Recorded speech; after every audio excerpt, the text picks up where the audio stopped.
Kalau kamu berdoa itu yang tadarruk. Tadarruk itu ya yang sangat sopan wa khufya secara diam-diam atau secara enggak berlebihan.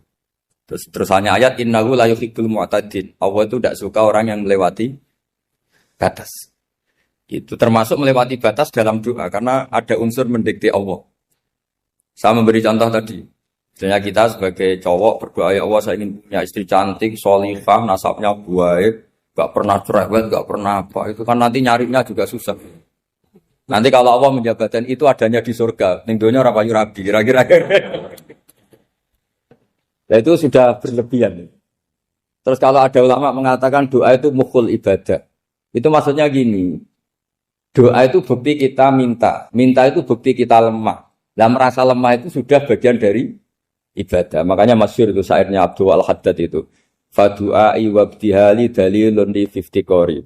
Jadi saya berdoa itu hanya sebagai bukti saya butuh Allah. Saya sendiri tidak punya kepentingan mustajab apa enggak. Jadi wali-wali yang mengatakan doa itu mukhul ibadah, sebetulnya itu malah wali-wali yang dari awal enggak kelintas disembadani apa enggak. Butuhnya dia itu menunjukkan bahwa saya ini lemah. Buktinya, posisinya minta. Itu yang dimaksud mukhul ibadah. Tapi kalau kita berdoa terus posisi kita protes. Katanya kamu baik ya Allah, engkau baik. Ternyata enggak juga. Buktinya semua doa saya enggak kamu kabulkan. Wah, ini malah doa kriminal. Jadi yang dimaksud mukhul ibadah itu doa, itu bukti minta. Minta itu bukti lemah. Makanya ada syairnya Abdul Al-Haddad maksud fadu'a ibabdihali dalilun li iftiqor. Jadi saya minta engkau ya Allah itu bukti saya butuh. Jadi itu bukan dua hal yang harus dipertentangkan. Jadi kalau doa dikatakan apa? Ibadah karena di doa itu minta. Lah minta itu bukti merasa kita lemah. Berarti kita sa'il Allah mas'ul. Kita minta Allah yang kita mintain. Kita menengadah Allah yang berposisi memberi. Itu saja sudah cukup sebagai ibadah. Meskipun doa kita tidak mustajab. Karena memang tadi seperti itu. Kalau di ilmu-ilmu tasawuf itu apa ya? Doa itu memang benar-benar sudah mukhul ibadah karena tadi perasaan merasa butuh sama Allah itu. Nah, merasa butuh itu, nah kalau kita berdoa merasa butuh sama yang kita minta, itu dalam ilmu tasawuf sudah kriminal, berarti kamu lebih butuh makhluknya. Misalnya begini ya, saya ingin punya rumah bagus. Terus setelah punya rumah, kredit, saya utangnya banyak. Sebetulnya saya itu tidak pernah ingat Allah. Gara-gara utang banyak, kredit jatuh tempo, terus melibatkan Allah. Ya Allah, saya ini utang banyak, ini, terus tolong dibayar. Sebetulnya saya itu ingat utang. Cuma Allah tak libatkan kan. Lah itu tidak akan jadi wali, yang jenis ini tidak akan jadi wali. Saya ingin jadi dosen. Melibatkan siapa ya nanya? Melibatkan Allah, terus malam-malam bangun melibatkan Allah. Itu artinya apa? Kamu itu lebih ingin yang kamu minta ketimbang ingin Allah. Kalau wali itu enggak gitu, kangen Allah. Terus tahu Allah itu zat pemberi, karena tahu Allah zat pemberi terus minta. Maka yang dikangen itu ya Allahnya dulu. Kalau kita kan enggak. Punya kasus dulu, punya keinginan banyak dulu. Baru ingat siapa yang bisa ya? Oh Allah. So, Allah kita libatkan. Ya untungnya Allah baik, mau ramal utang, bukan mikir. Untungnya Allah tidak jawab itu. Jadi itu bedanya wali. Kalau wali itu kangen Allah dulu, baru minta. Kalau kita enggak, banyak masalah dulu, baru melibatkan Allah. Nah yang jenis ini itu bahaya. Kalau enggak disembadani mesti ngomel ya. Gusti katanya kalau yang minta kamu kabulkan, ternyata ini enggak.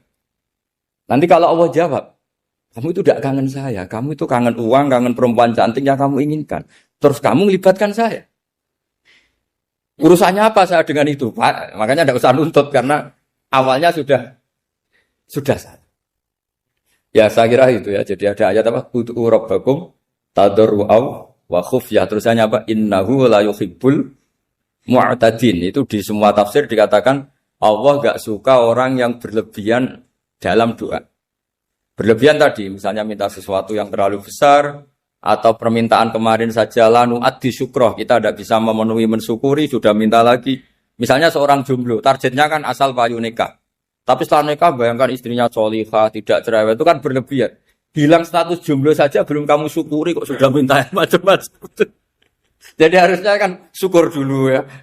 Sekedar laku nikah ini kan ada syukur yang harus, seperti jadi dosen juga gitu. Sekedar jadi dosen harus kita syukuri dulu karena menjadi kita tidak nganggur. Itu kan satu harkat sosial yang luar biasa.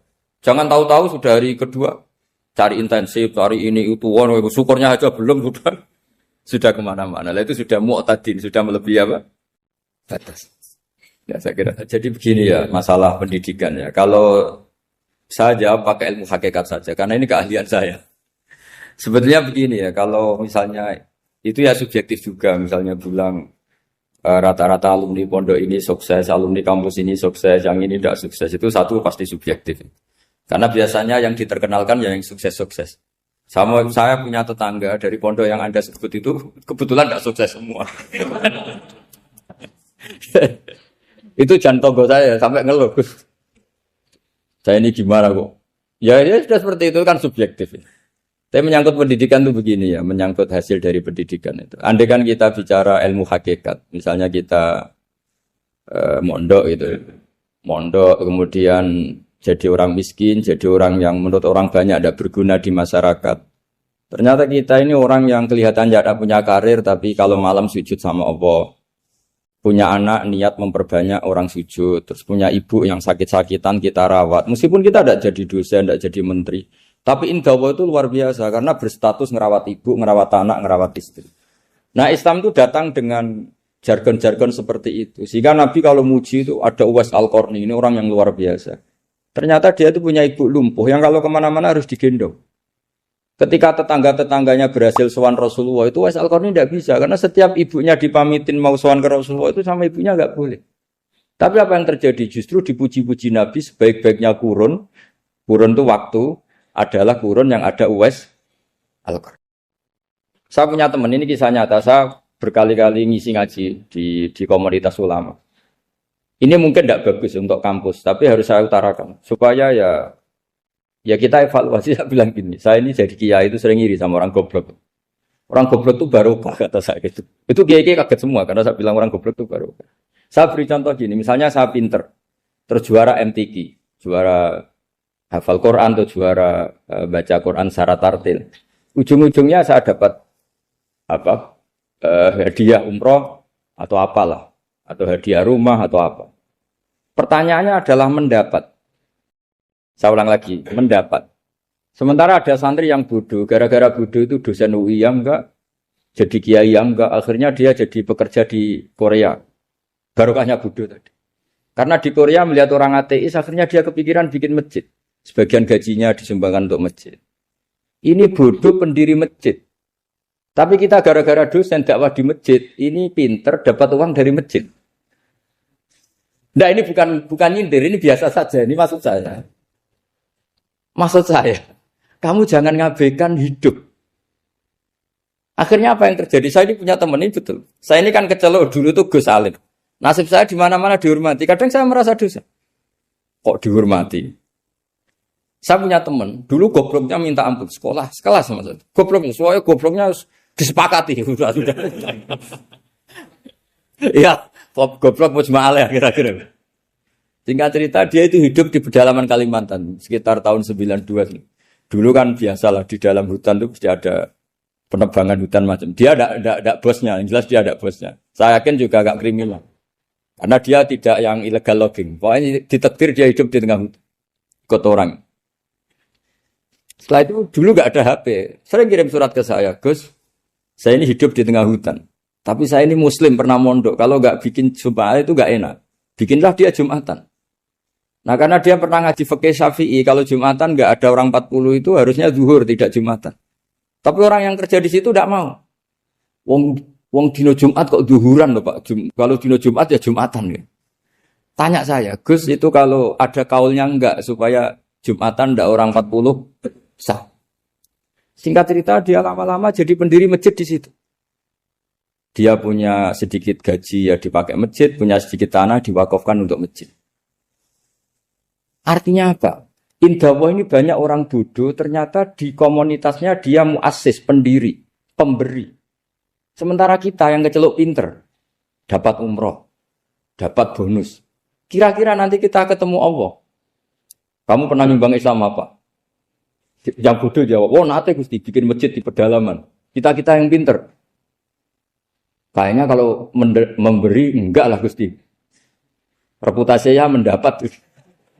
Ketika Nabi memenangkan perang Badar, itu ada Asra Badrin, tawanan-tawanan perang Badar. Nabi suka musyawarah, suka rembukan. Ya Abu Bakrin, menurut kamu tawanan ini diapakan? Kata Abu Bakar, hum asyiratuka. Mereka itu keluarga engkau, orang-orang Quraisy. Ya dibebaskan saja. Pakai tebusan. Nanti uang itu kita kelola supaya jadi penguat Islam. Dan orang-orang ini merasa hutang jasa karena harusnya dibunuh, tapi kita bebaskan. Terus tanya, bagaimana kamu ya Umar menurut kamu? Kata Umar, ini kan orang-orang yang dulu ingin bunuh kamu. Yang ingin menghabisi jenengan, ingin dan sudah ngusir jenengan. Ya setelah ketangkap ya dibunuh, kok repot. Apa kata Rasulullah? Rasulullah spontan ngendikan, inna masalah kayak Abu Bakrin kamasali Ibrahim. Kamu ibarat kayak Nabi Ibrahim. Izqala faman tabi'ani fa innahu minni wa man asani fa innakal ghafurur rahim. Jadi Nabi Ibrahim itu unik. Melihat umat itu sesyafakoh itu. Syafakoh itu banget sayangnya. Nabi Ibrahim cara berpikir, faman tabi'ani fa innahu minni, orang yang ikut saya ya Allah pasti golongan saya, tentu layak masuk surga. Wa man asani, orang yang mendurhakai saya, fa innakal ghafurur rahim, engkau Maha Pengampun. Bukan yang mendurhakai langsung masuk neraka, enggak, engkau Maha Pengampun. Wa masaluka ya Umar kama salin Nuh, isqala rabbi la tadzar ala ardi minal kafirina dajjara. Umar, kamu mirip Nabi Nuh, inginnya semua orang kafir dihabisin. Ya masyhur kan Nabi Nuh itu enggak ingin ada orang kafir sampai ada banjir tufan. Nah kalau sampean tanya bedanya apa dengan garis keras sekarang? Bedanya ya beda sekali. Kalau Nabi Nuh benci sama orang kafir itu diserahkan yang punya. Sehingga yang punya yaitu Allah yang menghukum dengan banjir bandang.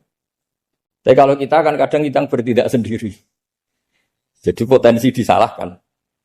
Yang jelas dalam hadis-hadis sahih, Nabi Nuh itu tidak bisa mensyafaati karena itu. Ketika diminta ini hadis sahih bukan ada di Bukhari, ada di Muslim.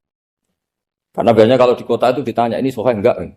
Untungnya yang tanya kadang enggak paham, ini alhamdulillahnya jadi wah repot. Nabi Nuh itu diantara sebabnya enggak bisa mensyafaati adalah pernah corong Jawa maksudno kaume. Kalau dalam bahasa Arab itu da'a li Zaidin berarti mendoakan positif, kalau da'a la Zaidin mendoakan negatif. Kalau orang Jawa itu ada doa, ada pasot. Nabi Nuh adalah orang yang pernah maksudkan kaumnya. Nah, saya cerita sedikit tentang Nabi Nuh dan Nabi Ibrahim. Nabi Ibrahim dianggap tadi cerminannya Abu Bakar, dianggap niru Ibrahim, cerminannya Umar, dianggap niru Nabi siapa? Nabi Nuh. Lalu kalau sampean tanya, bedanya gimana? Begini logikanya. Kita mengkaji secara akademik begini. Ada ulama besar, namanya Abdul Hasan Asyadzili, itu masyhur di Indonesia menjadi Thariqah Asyadziliyah. Terus ada seorang muridnya minta gini, ya Abdul Hasan Asyadzili, tolong saya dikasih ijazah supaya saya tidak pernah maksiat di bumi ini.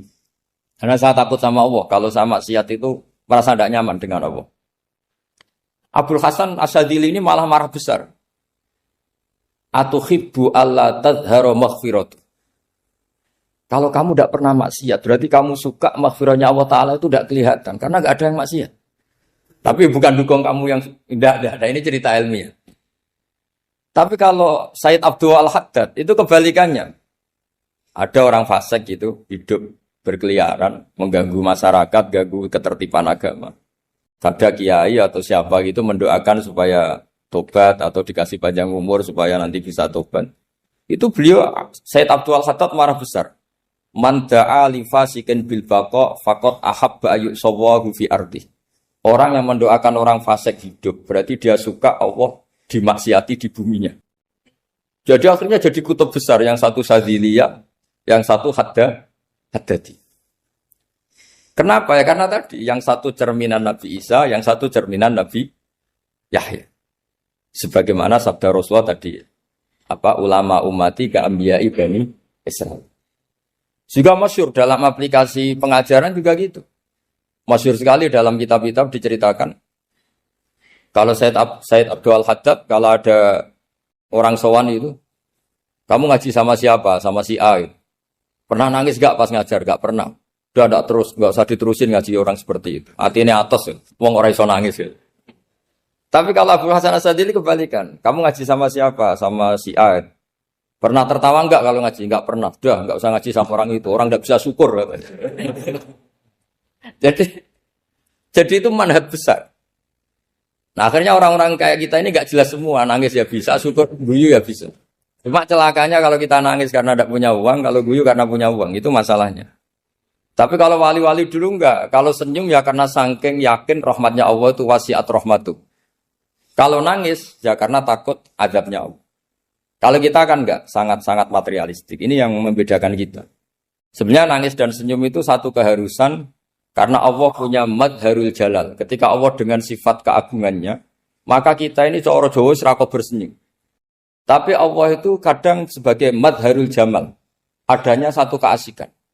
Sehingga yang merengut itu yang salah. Makanya dalam ilmu tasawuf, tutup wali itu hanya dua. Allah dengan madharul jalal, dengan Allah yang madharul jamal. Contoh madharul jalal misalnya gini. Ketika Nabi Musa ingin melihat Allah, saking kangennya ingin melihat Allah, Rabbi arini anzur ilaik, ya Allah saya beri hak untuk melihat engkau. Allah dengan jalalnya gini, Allah itu qadim, superior. Tentu gak layak tersentuh barang hadis itu makhluk. Sehingga ketika falam matajalla rabbuhu lil jabali ja'alahu dakka wa kharra Musa sa'iqa. Sehingga enggak levelnya apapun hebatnya nabi ini tetap makhluk. Sementara Allah itu qadim. Enggak kuat. Makhluk yang fana ini, yang profan ini enggak kuat. Enggak kuat menampung zat yang qadim, yang superior sehingga gunung pun hancur. Nabi Musa pingsan.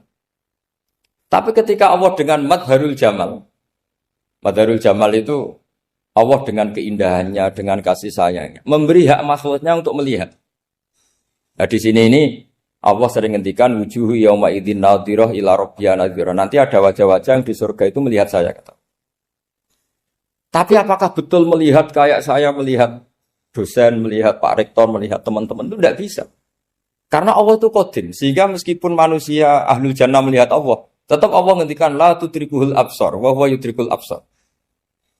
Karena Allah di balik jamalnya ya punya jalal, di balik jalalnya juga punya jalal.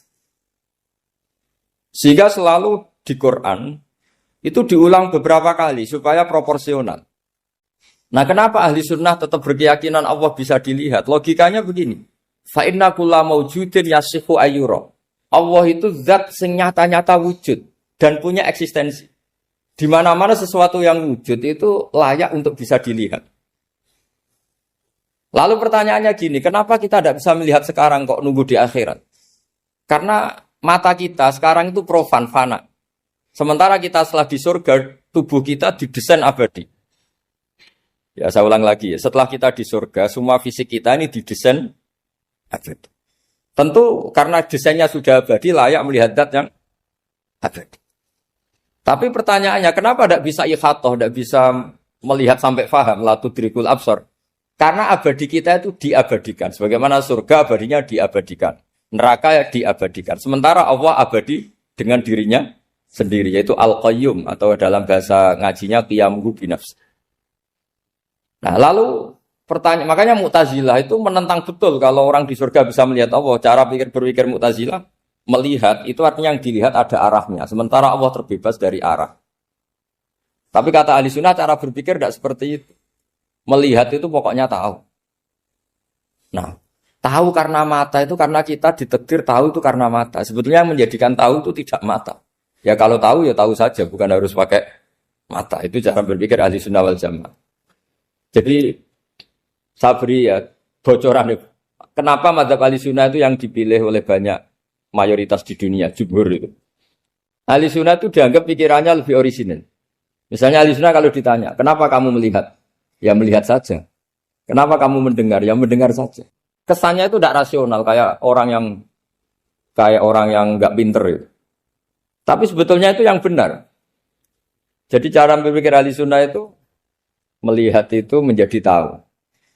Menjadi tahu itu bisa karena mendengar, bisa karena melihat, bisa karena dikasih tahu, bisa karena bersentuhan. Sebab itu di Quran itu ada ayat ala ya'lamu man khalaqa, bukankah zat yang menciptakan itu menjadi tahu. Sehingga kenapa Allah itu selalu tahu? Karena Allah yang menciptakan. Kalau kamu tahu karena mata, sekali itu jauh, maka kamu tidak melihat. Atau kamu sekarang buta, kamu tidak melihat. Atau tertutupi barang itu, maka kamu tidak melihat. Tapi kalau kamu tahu karena kamu menciptakan, maka akan melihat terus. Misalnya saya ini tukang batu. Saya ingat betul ketika saya bangun Monas, itu pulpen saya tak tanam di dalam Monas. Saya ingat betul kalau pulpen saya warnanya putih, tak tanam di Monas 2 meter dari pondasi. Setelah saya pulang ke Jogja ditanya, di dalam Monas ada apa? Ada pulpen. Posisinya 2 meter dari pondasi. Kenapa saya tahu? Karena saya yang menciptakan. Nah, karena menciptakan ini sehingga tahu saya akan terus-menerus. Tapi kalau tahu karena mata sekali barang itu tertutupi, nggak tahu. Misalnya saya tahu jenengan karena dekat sekali jenengan kemana-mana saya sudah tidak tahu. Tapi kalau saya menaruh sesuatu di tubuh Anda, sehingga kamu kemana-mana tetap tahu bahwa barang itu ada di tubuh. Nanti kalau ada yang protes, tapi bisa saja Gus barang itu dicuri orang kemudian Anda tidak tahu. Yang menjadi tidak tahu karena saya sudah tidak menciptakan suasana itu. Selagi saya yang menciptakan, maka akan tahu. Nah, tapi karena Allah ini menciptakan semua yang ada di bumi, maka Allah tahu terus. Jika Allah tahu cara bikin kuman, terus tahu bahwa manusia itu punya kuman, kumannya punya organ, organnya juga punya kuman. Mesti gak kebayang. Kamu bayangkan kayak, makanya Allah itu kalau cerita sederhana, innallaha la yastahi ayyadriba mathalam ma ba'udatan fama fawqaha. Allah itu tidak malu bikin perumpamaan nyamuk, karena nyamuk itu lebih dahsyat timbang gajah. Para pematung itu disuruh bikin gajah masih mampu. Bikinkan patung gajah, mungkin masih sanggup. Tapi kalau tak suruh bikin patung nyamuk, nggak usah bikin hidup, patungnya saja sekecil itu.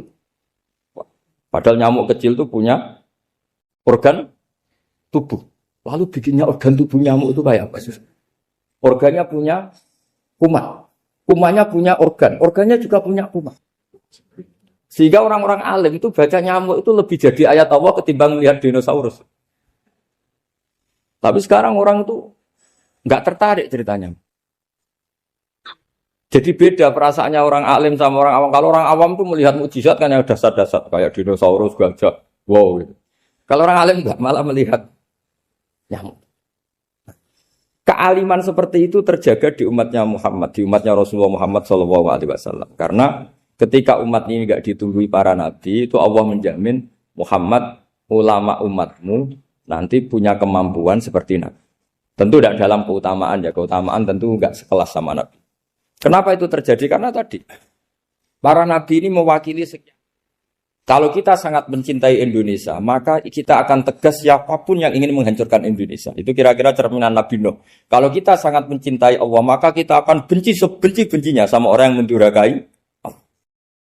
Tapi masalahnya, Allah yang kita cintai itu memaklumatkan diri kalau bersifat ghafur, pengampun. Jika kalau kita terlalu kasar, ini kan yang kita cintai bersifat ghafur kok kita kasar. Di sini Nabi Ibrahim. Beliau sangat mantel sekali sama yang durhaka sama Allah. Tapi mau mantel gimana? Zat yang mengajarkan itu bersifat ghafur.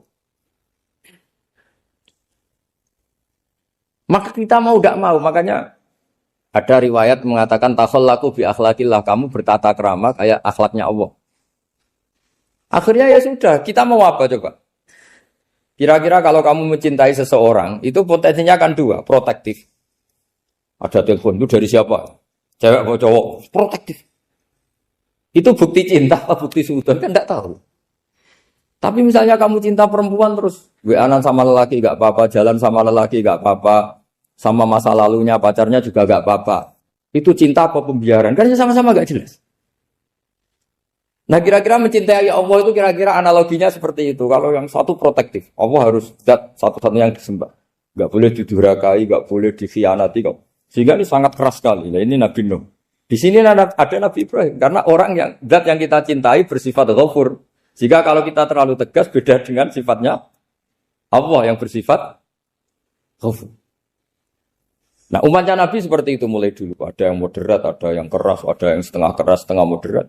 Ada yang ngambil sikap, urip mangan turu, ngenteni mati. Itu lebih baik itu timbang punya ijtihad tapi gak jelas, mendingan Itu ada riwayatnya, suatu saat ibadah akhir umatku terbaik adalah tidur. Maksudnya tidur itu gak ngambil sikap, masyhur itu. Saya beri riwayat yang ada di Bukhari Muslim. Satakunu fitanun. Al-qa'id fiha khairun al-qa'im wal-qa'in fiha khairun al-masi wal-masi fiha khairun nasai. Nanti di akhir zaman itu banyak fitnah. Kata Rasulullah, yang duduk lebih baik ketimbang yang berdiri. Yang berdiri lebih baik ketimbang yang jalan. Yang jalan biasa lebih baik ketimbang yang jalan bergegas. Man tasyarrafa laha tastasrifu. Fitnah itu adalah siapa yang terlibat maka akan semakin parah. Sehingga semenjak itu ulama berpikir nanti di akhir zaman kalau ada fitnah, itu sebaiknya orang ngambil sikap sepasif-pasifnya, secuek-cueknya. Jadi semua syurahul hadis sepakat, makna hadis ini apa? Orang disuruh sikap secuek-cuek. Misalnya pilihan presiden, contoh kecil pilihan presiden. Mungkin para intelektual nggak merasa, tapi kalau ulama itu cara berpikir beda. Pilihan presiden, kamu fanatik milih A, yang satu fanatik milih B. Ya presiden atau bupati atau gubernur. Terus yang satu bilang gini, wah kalau nggak di presiden A, nggak di bupati A, nggak di gubernur A, negara ini rusak. Mungkin betul dari segi jejak rekamnya A ini bagus. Tapi pertanyaannya secara tauhid, bagaimana Anda menggantungkan kesejahteraan sama makhluk? Kamu nggak pernah terusik begitu kan para intelektual? Itu kan melukai. Bagaimana mungkin Anda menggantungkan kesejahteraan dengan seorang makhluk? Wah kalau di presiden A pasti Indonesia makmur, kalau bupati A pasti Sleman makmur, pasti Bantul makmur. Nah, bagaimana mungkin makhluk yang sedang soleh kamu pastikan selalu soleh? Wong dia makhluk bisa berubah. Sementara yang B misalnya fasik, wah kalau dipimpin B pasti rusak negara. Bagaimana kamu pastikan B yang fasik selalu fasik? Dia saja dia husnul Fatimah. Yang fasik pas mimpin jadi soleh, yang soleh pas mimpin jadi fasik. Akhirnya ulama karena tahu sifat manusia itu berubah dan kendali di tangan Allah. Sikapnya nggak jelas. Saya ini termasuk orang yang terkenal nggak jelas. Karena kalau ditanya, Gus sampean milih presiden mana, bakti mana? Sanut pangeran sing dadi aku loyal.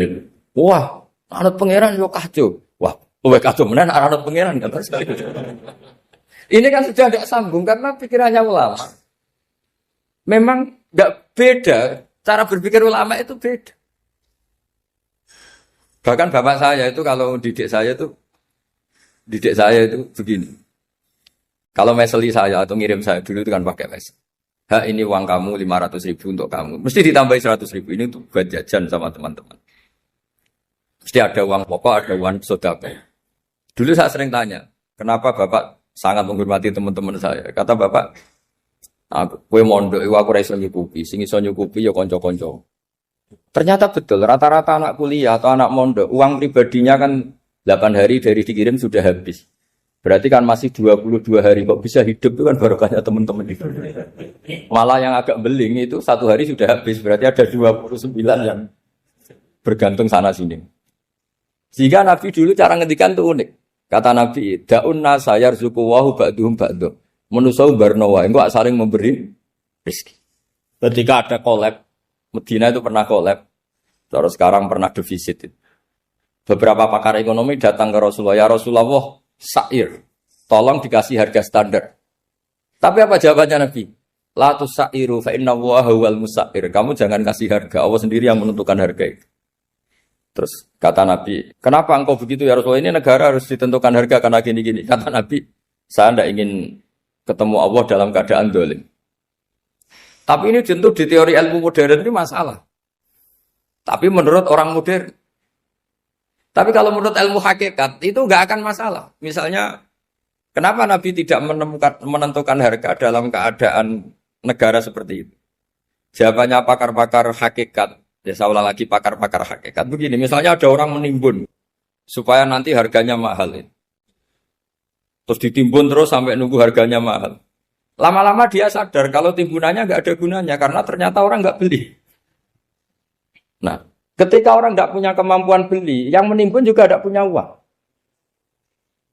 Nah, tapi kalau sampean tanya, tapi Gus nak tuku barang pokok kan kita mati karena kehabisan stok. Itu masalah tauhid Anda.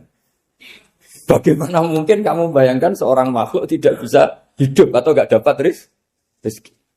Nabi itu orang yang sampai ke derajat hakikat. Dari tidak pernah bayangkan gitu. Salah sampean jadi orang yang tauhidnya masalah. Sehingga terus bayangkan, wah kalau negara ini kayak, wah kita makan apa? Kalau negara gak stabil, wah kita gimana? Itu tidak bisa seperti itu. Dulu ketika kita dijajah Belanda, itu kiai-kiai kita, Mbah Hasyim Asy'ari, Mbah Ahmad Dahlan, mondoknya di Mekah. Sampai alim alama, dua beliau, Mbah Hasyim sama Mbah Ahmad Dahlan itu ngajinya sama-sama Syekh Khotib Minangkabau. Cuma Mbah Hasyim lebih menekuni ke Syekh Mahfud Termas, yang satu menekuni Syekh Khotib Minangkabau. Jadi dua beliau itu ngaji di guru yang sama. Mbah saya, buyut saya itu ya sudah mondok Mekah. Zaman dijajah Belanda. Sekarang kita agak dijajah, agak mondok di sana. Buyut saya itu zaman itu sudah haji. Buyut kelima saya. Itu dulu kalau ingin cari tempat yang teduh, itu masuk ke gua. Itu masuk gua itu hanya kepalanya saja. Kakinya masih di luar. Karena gua di Arab tidak seperti gua di sini. Kalau gua di sini kan orang bisa masuk semua. Kalau gua Arab kan hanya celah-celah batu-batu besar. Sehingga ketika Rasulullah hijrah ke Madinah, singgah di Gua Sur, kata Abu Bakar gimana? Andai kan ya, ada orang kafir di depan gua. Kata Abu Bakar gimana? Andai kan mereka melihat kakinya, pasti melihat kita. Karena gua di sana itu satu tubuh tidak bisa masuk penuh. Kalau gua di sini kan ada yang mobil saja bisa masuk. Nah itu bahasa saya kalau mau istirahat itu masuk gua, separuh badan di dalam gua, separuhnya masih di. Nah sekarang terus kita bilang, wah kalau kita negara tidak stabil, kita haji kemana dulu? Zaman dijajah Belanda kita. Jadi yang berusaha terangkan di antara sifat dasar orang-orang baik adalah di mana saja, kapan saja itu memberi manfaat. Termasuk tentu saat paling sulit. Jadi Nabi Isa menceritakan dirinya itu wa ja'alani mubarakan nama kuntu, saya ditakdir Allah berada di mana saja memberi berkah, memberi kemanfaatan bagi orang lain. Ada beberapa cerita tentang Nabi Isa. Jadi perlu diketahui ada 3 nabi yang seperiode. Satu Ibrahim dan Nabi Lut. Ibrahim itu sama Nabi Lut itu pernah paman. Kedua Nabi Musa dan Harun. Sebetulnya yang jadi nabi itu Nabi Musa, tapi Nabi Musa karena alsak, lisannya anda jelas, minta Nabi Harun, ya tentu minta kepada Allah supaya Nabi Harun jadikan nabi. Terus ketiga, Nabi Isa dan Yahya. Yahya bin Zakaria, terus Isa ini pernah keponakan Zakaria. Kira-kira kalau di Jawa ya misanan antara Yahya dan Jawa Isa. Jadi ada 3 nabi yang seperiode. Tapi yang paling berkompeten, yang sederajat kira-kira seperti itu hanya Isa dan Yahya. Karena Nabi Lut dan Nabi Ibrahim itu beda level. Karena Lut ini pernah keponakan, jadi hubungannya kira-kira yang murid dan guru. Terus Musa dan Harun itu juga nggak level, karena Nabi Harun ini jadinya Nabi itu atas permohonan Nabi Musa. Sehingga meskipun Harun itu kakaknya, tapi nggak berani bantah. Jadi Nabi Musa itu dalam cerita, beliau itu alsak. Alsak itu lesannya agak kedal. Tapi ini alsak yang barokah. Jadi dulu ceritanya Musa kecil karena dia seorang Nabi, beliau seorang Nabi. Itu kalau melihat Fir'aun itu mangkelnya bukan main. Padahal kecilnya dirawat Fir'aun. Sehingga cerita mulai kecil sudah usil. Kalau melihat Fir'aun itu ya jenggotnya dipakai mainan.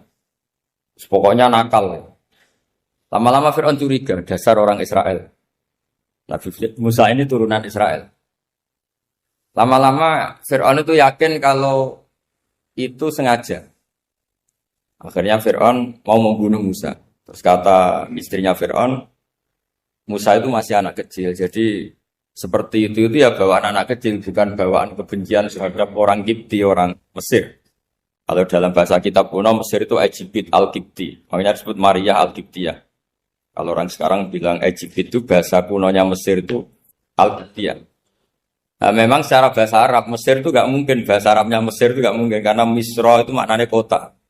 Jadi kalau kamu bilang kamu kemana? Ke Misro, ke kota. Lah ya kota mana? Ya kota Mesir, itu bisa debat kusir. Jadi ya kayak kita lah, kita sekolah di mana? Di madrasah. Madrasah terjemahnya apa? Sekolah.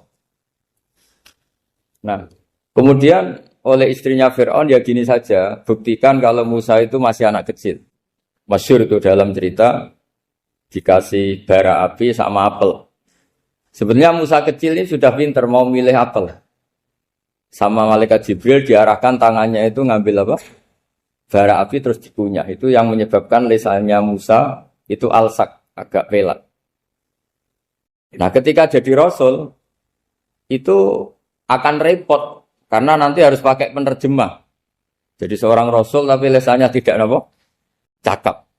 Akhirnya Nabi Musa realistis ngendikan ketika diutus wa akhi Harun wa afsahu minni lisanan fa arsilhu ma yarid ay yusaddiquni inni akhafu ay yukadzibun. Ya Allah, saudara saya Harun itu lisannya lebih fasih. Tolong jadikan dia rasul sebagai penguat saya. Akhirnya Allah mengabulkan doanya Nabi Musa, kemudian Harun dijadikan sebagai apa?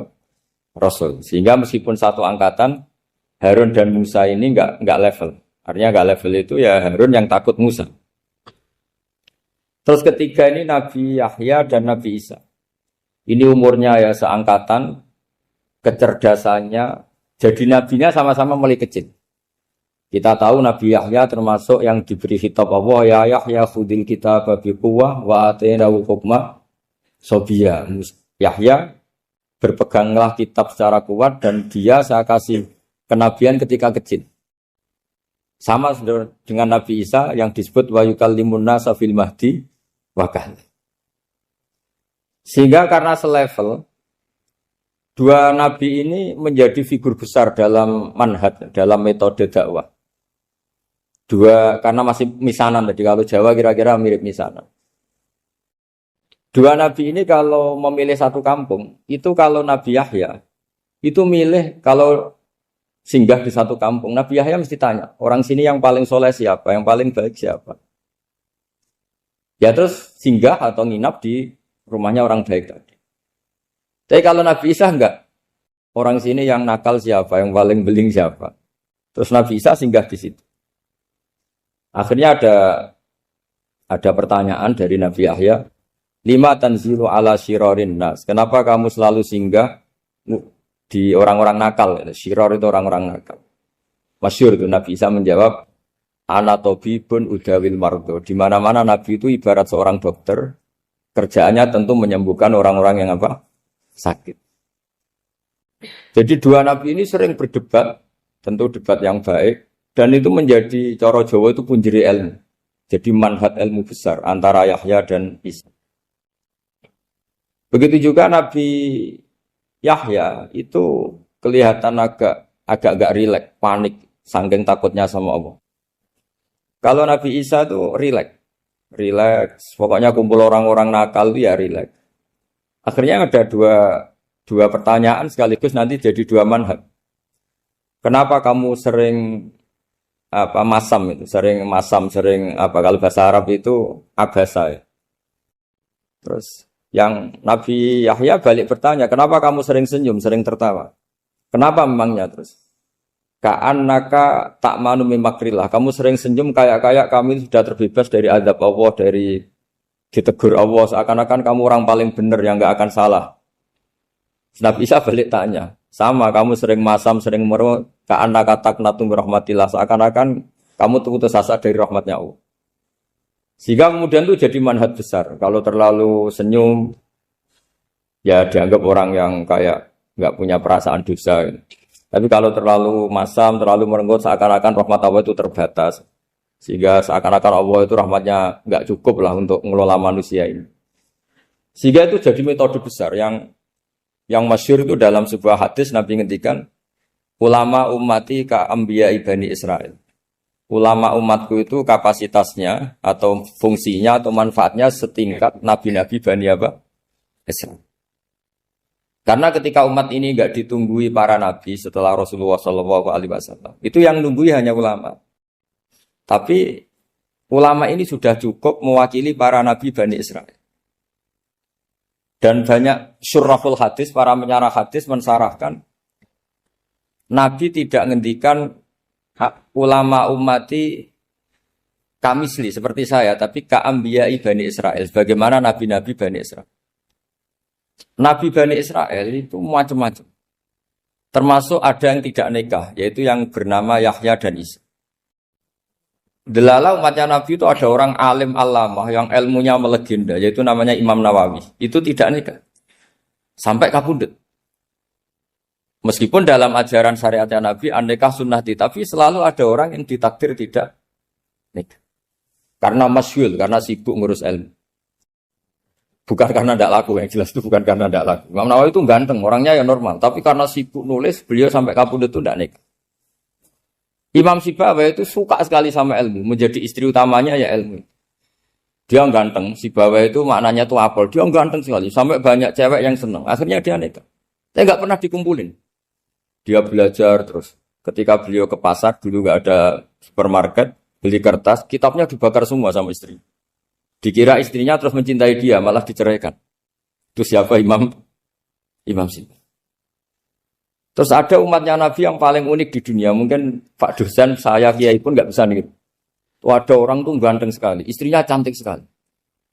Itu tahu-tahu sudah 10 tahun tidak pernah hubungan suami istri. Karena ketika si suami itu tahu istrinya cantik, itu langsung sholat, sujud syukur, sholat terus. Saking senengnya punya istri cantik.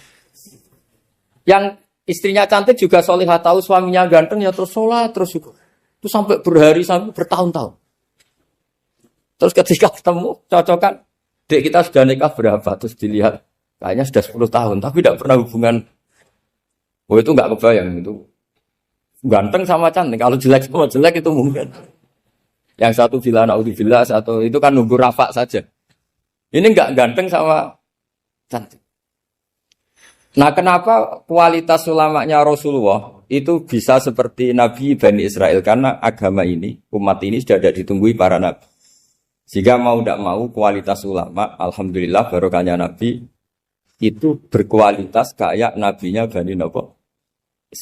Soal kebahagiaan, nenek moyang pulau jenengan tuh anaknya banyak. Dijajah Belanda, jajah Jepang, ya nyatanya anaknya banyak-banyak. Itu kira-kira bahagia bangga. Nah, artinya gini, ya tentu kita tidak ingin dijajah itu tentu ya. Tapi kita ini selalu latah. Wah kalau ekonomi jatuh kita makan apa? Kalau kita dijajah kita tidak perlu seperti itu. Rahmatnya Allah Ta'ala itu akan adrokatna. Rahmatnya Allah Ta'ala akan menemukan kita. Apapun kondisi kita, apapun keadaan kita. Ini cara berpikir tauhid. Sehingga Nabi itu tidak pernah bayangkan umatku narata tunggoni piye, ditunggoni Allah. Sehingga masyhur dalam hadis-hadis sahih, la tazalu ta'ifatun min ummati dzahirina 'alal haq la yadurruhum man khadalahum wala man khalafahum wala man nawa'ahum. Selalu di umatku ada kelompok-kelompok yang selalu membela kebenaran dan tidak akan terkalahkan oleh kesesatan di akhir zaman. Kenapa? Cara berpikir orang tauhid itu sederhana begini. Allah menamakan dirinya Al-Hadi, penunjuk jalan. Dan sifat Allah pasti nafidah karena Allah tidak terkalahkan. Sama seperti Allah menyifati dirinya Ar-Razzaq, Ar-Razik yang memberi rizki. Maka orang segoblok apapun, selumpuh apapun, selemah apapun tetap dapat rizki. Sama, Allah mensifati dirinya Al-Hadi, memberi petunjuk. Maka zaman serusak apapun orang tetap dapat petunjuk. Sehingga kita tidak perlu khawatir, wah nanti zaman kalau sudah rusak nasib Islam gimana? Ya coba sekarang, nasib Islam gimana? Ya baik-baik saja. Dulu ditunggoni wali songo ya banyak orang Islam, sekarang nggak usah wali songo. Ditunggui dosen-dosen yang ngajar aja nunggu digaji. Kiai pidato ya ada yang beri salam template. Itu kalau nuruti definisi ikhlas itu tidak ada yang masuk. Tapi meskipun demikian agama juga jalan. Kenapa agama ini jalan? Karena Allah Al-Hadi, penunjuk jalan. Ketika Allah mensifati dirinya penunjuk jalan dan sifatnya Allah pasti nafidah, pasti terjadi. Karena Allah tidak pernah gagal. Sehingga agama ini akan ada terus sampai akhir zaman. Coba Amerika kayak apa? Islamfobia. Di Amerika tambah lama tambah banyak Islam. Eropa juga gitu. Australia juga gitu. Anda kan nuruti teori sosial. Sudah dunia sudah materialistik kayak gini. Orang dohirnya itu akan meninggalkan agama. Nyatanya tidak juga. Saya pernah di Korea seminggu. Itu di negara ateis. Itu TKI ke sana tuh nyari uang. Ternyata ya kepikiran bikin masjid, bikin komunitas Islam. Coba siapa yang menggerakkan hati itu? Hanya Allah Subhanahu wa Ta'ala. Ya, jadi cara berpikir tauhid saya ulang lagi, saya mohon sekali di pengajian ini saya cerita wajah alani mubarakan aina ma kuntu. Jadi cara berpikir sekian nabi, terus kita punya karakter tertentu, kita milih nabi ini itu sah. Karena ulama ummati ka ambiyai bani Israel. Ulama umatku itu ibarat kayak nabi bani Israel. Jadi ada yang milih tadi. Seperti Nabi Isa fokusnya ngurusi orang-orang nakal. Itu juga bagus karena di mana-mana nabi itu seperti dokter. Tapi Nabi Yahya hanya berkawan sama orang-orang soleh. Kita tahu berkawan orang fasik itu resiko ketularan. Iman pas-pasan wae kancane nang fasik kan taqabbalallahu minna minkum gitu. Wong kamu sendiri tidak sehat-sehat amat berteman orang penyakitan kan bahaya.